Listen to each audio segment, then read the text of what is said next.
दोस्तों, जिंदगी में एक समय ऐसा आता है जब हम थक जाते हैं। चिंताओं के बोझ से, उम्मीदों के टूटने से और हालातों के थपेड़ों से हम बार बार सोचते हैं अब क्या होगा। लेकिन क्या कभी आपने सोचा है क्या होगा जब हम अपनी चिंता ईश्वर पर छोड़ देंगे? आज मैं आपको यही बताने वाला हूं। लेकिन क्या कभी आपने सोचा है क्या होगा जब हम अपनी चिंता ईश्वर पर छोड़ देंगे? आज मैं आपको यही बताने वाला हूं कि जब इंसान अपनी चिंता भगवान को सौंप देते हैं तब उसकी जिंदगी में क्या अद्भुत परिवर्तन आता है।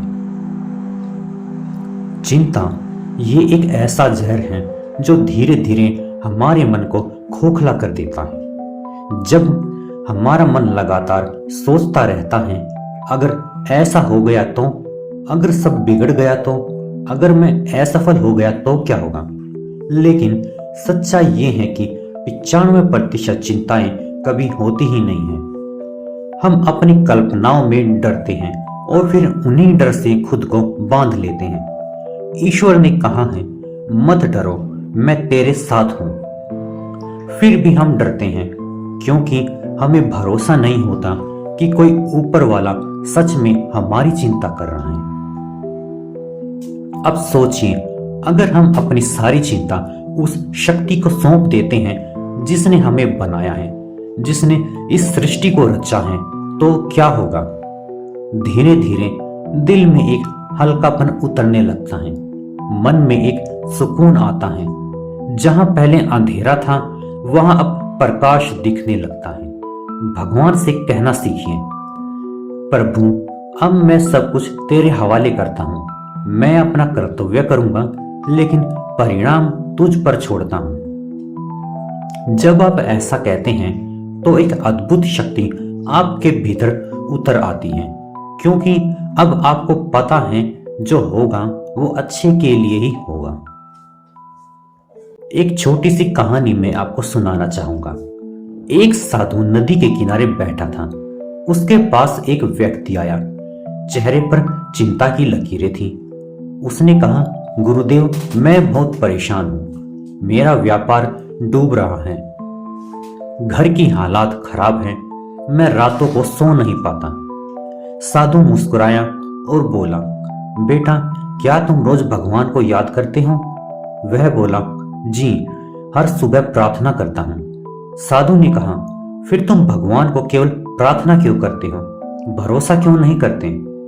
अगर तुम भगवान को अपनी चिंता सौंप दी होती तो तुम्हें चिंता करने की जरूरत ही नहीं पड़ती, क्योंकि या तो तुम्हारी समस्या हल हो जाती या तुम्हें उससे लड़ने की ताकत मिल जाती।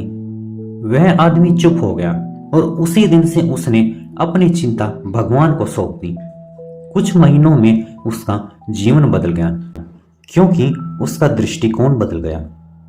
ईश्वर पर भरोसा करना मतलब यह नहीं कि जीवन में मुश्किलें नहीं आएंगी, बल्कि इसका मतलब है अब हम उन मुश्किलों से डरेंगे नहीं।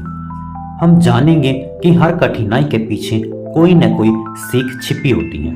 कभी ईश्वर हमें परखते हैं, कभी हमें मजबूत बनाते हैं। जब हम अपनी चिंता छोड़ते हैं तब ईश्वर अपनी कृपा बरसाते हैं।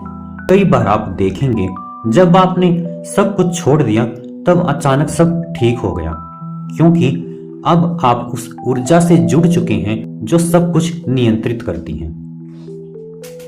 अगर आप सच में ईश्वर पर भरोसा करना चाहते हैं तो रोज ये 3 बातें अपनाइए। पहली, प्रार्थना करें लेकिन परिणाम की चिंता न करें। आपका काम है कर्म करना, फल देना ईश्वर का काम है। भगवत गीता में श्री कृष्ण ने कहा है, कर्म करो, फल की चिंता मत करो। नंबर 2, हर सुबह कहिए, प्रभु आज का दिन तेरे भरोसे।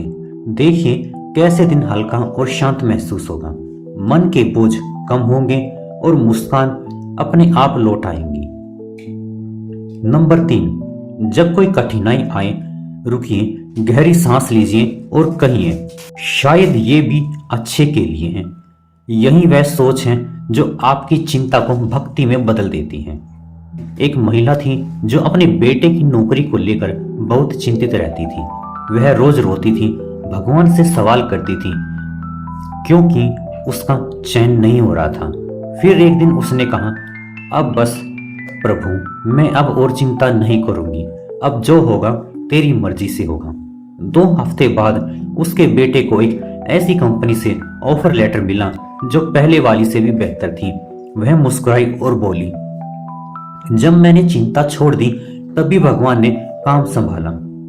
तो दोस्तों, जिंदगी में चिंता करना बंद कर दीजिए और भरोसा करना शुरू कर दीजिए, क्योंकि जब आप अपनी चिंता ईश्वर पर छोड़ देते हैं तो आपको शांति मिलती है, दिशा मिलती है और एक नई शक्ति मिलती है। याद रखिए, जिसे हम हार समझते हैं वो कई बार ईश्वर की योजना का हिस्सा होती है।